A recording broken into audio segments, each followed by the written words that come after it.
Bonsoir. Vous êtes chef économiste de la Financière de la Cité, autrement dit, l'interlocuteur parfait pour cette interview, pour répondre au micro-trottoir là, que l'on vient de voir. Lorsque l'on écoute comme ça la Vox Populi, on a l'impression que tout a augmenté avec le passage de l'euro. Est-ce que c'est dans l'imaginaire collectif ou est-ce une réalité? La première chose, c'est que l'euro existe depuis 1999. Donc, la première chose, c'est que l'inflation a été faible depuis lors, c'est-à-dire en moyenne, en gros, 1,7% par an depuis ce moment-là. Et par contre, sur 23 ans, 1,7%, ça fait quand même un chiffre assez conséquent, c'est-à-dire qu'en gros, les prix ont augmenté de 50% depuis l'avènement de l'euro. Mais par contre, si je compare avec ce qui s'est passé précédemment, c'est la période entre 99 et aujourd'hui, il y a 23 ans. Si je prends les 23 années précédentes pour la France, les prix ont augmenté de 200% dans cette période. Ça veut dire que l'inflation a été 4 fois inférieure lors de ces 23 années par rapport aux 23 années précédentes. Il ne faut pas confondre le passage de l'euro avec l'inflation traditionnelle, c'est bien ça? C'est cela. Et puis, en fait, de toute façon, l'euro en lui-même, en fait, ce n'est qu'un véhicule. En fait, l'euro est une monnaie, c'est un véhicule et le véhicule d'une politique. Et la politique, c'est celle qui est menée par la Banque centrale européenne. Donc, si jamais, effectivement, il y avait des griefs à avoir contre l'euro, c'est plutôt par rapport à la politique monétaire européenne qu'on devrait les avoir et non pas vis-à-vis de la monnaie unique en tant que telle. Et comment vous expliquez cette impression générale que tout a augmenté avec le passage de l'euro? Souvent on entend, on s'est fait avoir depuis qu'on est à l'euro. Comment vous expliquez ça? Je pense que le facteur principal, c'est le facteur immobilier. C'est que les prix de l'immobilier ont évolué de façon très importante depuis exactement ce moment-là, depuis on va dire 99. Et ce qui est assez paradoxal en fait là-dedans, c'est que dans le calcul de l'inflation, en fait, la BCE, enfin les autorités européennes ne prennent pas en compte l'immobilier parce que c'est considéré comme un investissement. Or, l'inflation est un indice des prix à la consommation. Donc, il y a une différence qui est faite entre les deux. Et donc, on ne prend pas en compte les prix de l'immobilier par rapport à ça. Or, ça correspond quand même à peu près à 30% des dépenses des ménages.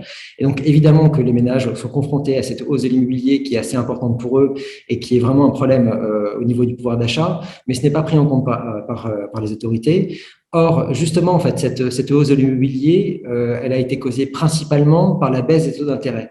Et donc, qui effectivement grève en partie le pouvoir d'achat de ceux qui n'ont pas encore acheté, par contre, qui permet évidemment un enrichissement de ceux qui ont déjà acheté.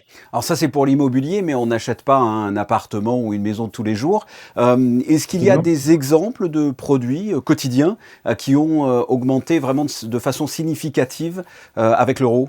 L'indice des prix est un indice agrégé, c'est-à-dire qu'on va prendre l'ensemble des objets qui sont achetés par les Français et on va faire une moyenne pour obtenir évidemment le chiffre en gros souhaité qui est à peu près 2%. Par contre, il y a d'énormes disparités dans ces chiffres-là.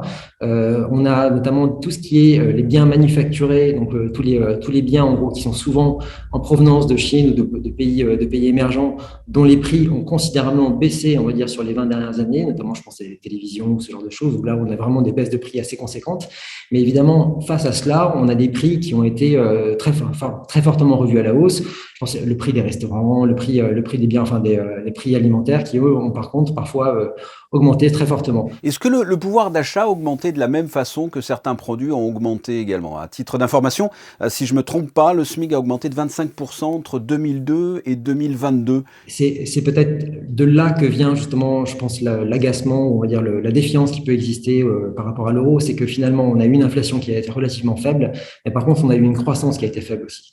Et ça, c'est vraiment une problématique par rapport aux décennies précédentes, que le pouvoir d'achat des gens n'a pas augmenté, non pas à cause des prix de l'inflation, à cause de l'inflation, mais justement parce que leur niveau de revenu baissait. Baissait ou en tout cas ne progressait pas suffisamment. Et l'objectif final de tout cela, je l'espère en tout cas, ça va être d'avoir une situation où on revienne à une situation de plein emploi, ce qu'on n'a pas encore vraiment connu en zone euro, et qui permettra enfin elle-même une progression des salaires, qui permettra également aux ménages de faire face à la situation et notamment à l'envolée des prix qu'on connaît depuis ces derniers mois. Nicolas Gottsman, merci d'avoir répondu à mes questions. Merci à vous.